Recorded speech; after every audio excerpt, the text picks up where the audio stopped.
Hi అండి, అందరికీ నమస్తే. మనం ఇప్పుడు ఈ వీడియోలో మనిషి జీవితం యొక్క ఏడుపుల గాథ గురించి తెలుసుకుందాం. పుట్టిన దగ్గర నుంచి పోయేదాకా ఏడుపేనా?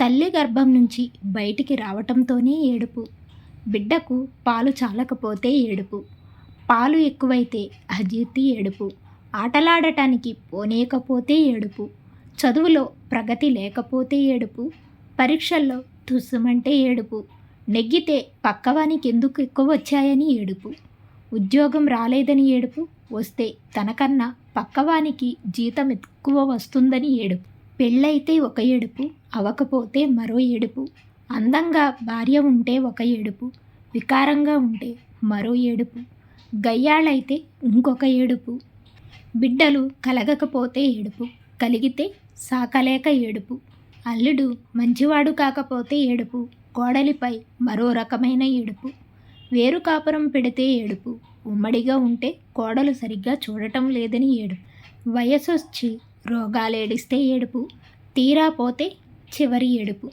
ఇది మన జీవిత ఏడుపుల గాథ.